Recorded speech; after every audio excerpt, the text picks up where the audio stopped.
रात के करीब 2 बज रहे थे। चारों तरफ घनघोर अंधेरा और सन्नाटा पसरा हुआ था। पहाड़ी रास्ता होने के कारण धुंध भी धीरे धीरे गहरी हो रही थी। राघव अपनी कार से अकेले ही सफ़र कर रहा था। उसे सुबह होने से पहले अपने घर पहुंचना था। रास्ते में एक सुनसान टोल प्लाजा आया। टोल पार करने के बाद जैसे ही राघव ने कार की रफ्तार बढ़ाई, हेडलाइट की रोशनी में उसके सड़क के किनारे एक वृद्ध संत खड़े दिखाई दिए। उनके चेहरे पर एक अजीब सा तेज था। सफ़ेद दाढ़ी और भगवा वस्त्र पहने हुए शांत मुद्रा में खड़े थे। इस निर्जन पहाड़ी रास्ते पर इतनी रात को किसी संत का होना राघव को थोड़ा हैरान कर गया। उसने गाड़ी धीमी की। संत ने मुस्कुराते हुए हाथ से लिफ्ट का इशारा किया। राघव ने स्वभाववश गाड़ी रोक दी और शीशा नीचे करके कहा, प्रणाम बाबा। इतनी रात को आपको कहाँ जाना है? संत ने बड़े ही मधुर स्वर में कहा, बेटा थोड़ी दूर आगे तक छोड़ दो, जहाँ तुम्हारी गाड़ी जाए। राघव ने तुरंत गेट खोला। संत आकर आगे वाली सीट पर बैठ गए। जैसे ही वे कार में बैठे, कार के भीतर एक दिव्य खुशबू फैल गई, जैसे मोगरे और चंदन का कोई अद्भुत मिश्रण हो। राघव का मन, जो अब तक थकान और डर से भरा हुआ था, अचानक बेहद शांत और प्रफुल्लित हो गया।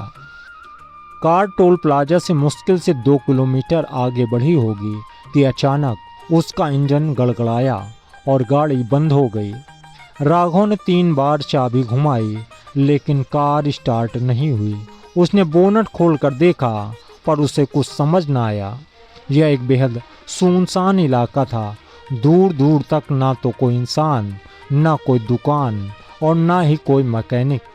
राघव परेशान होकर गाड़ी के अंदर बैठा और बोला, बाबा माफ़ी चाहता हूँ, गाड़ी खराब हो गई है और यहाँ आसपास कोई इसे ठीक करने वाला भी नहीं। अब सुबह से पहले कुछ नहीं हो सकता। संत ने मुस्कुराते हुए राघव के कंधे पर हाथ रखा और कहा, घबराओ मत बेटा, जो होता है अच्छे के लिए होता है।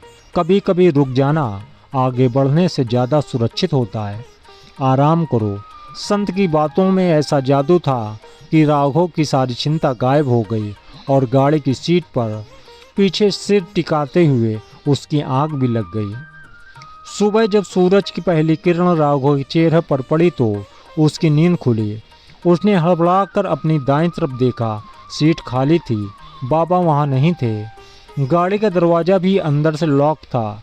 राघव ने बाहर निकलकर चारों तरफ देखा, लेकिन दूर दूर तक कोई नज़र नहीं आया।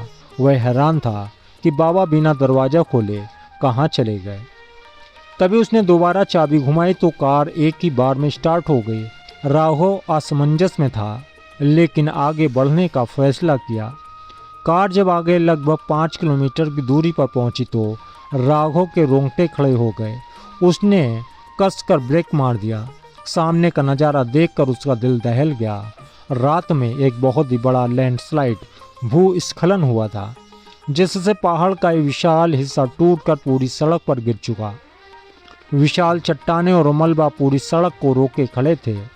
स्थानीय पुलिस और कुछ मजदूर वहां का रास्ता साफ करने की तैयारी कर रहे थे। राघव ने कार से उतरकर एक पुलिस वाले से पूछा, सर ये सब कब हुआ? पुलिस वाले ने जवाब दिया, रात को करीब 2:30 बजे। गनीमत रही कि रात का वक्त था और इस रास्ते पर कोई गाड़ी नहीं थी, वरना कोई बसता नहीं। इस मलबे के नीचे जाने का मतलब था सीधा मौत। 2:30 बजे राघव का दिमाग सुन्न हो गया। यह ठीक वही वक्त था जब टोल प्लाजा पार करने के बाद उसकी गाड़ी अचानक बंद हो गई। अगर उसकी गाड़ी खराब न हुई होती तो ठीक 2:30 बजे वह इसी जगह पर होता और इस मलबे के नीचे दफन हो चुका होता। उसने तुरंत उन संत की कही बात याद आई, कभी कभी रुक जाना आगे बढ़ने से ज़्यादा सुरक्षित होता है। राघव को अब समझ आया। आंखों से आंसू बहने लगे और उसका रोम रोम पुलकित हो उठा। वह समझ गया कि वे कोई साधारण संत नहीं थे, बल्कि स्वयं संकट मोचन भगवान हनुमान थे, जो अपने भक्त के प्राण बचाने के लिए उस सुनसान राह पर रूप बदल कर आए थे। राघव ने उसी मलबे के सामने घुटने टेके और हाथ जोड़कर रोते हुए कहा, जय श्री राम, जय हनुमान।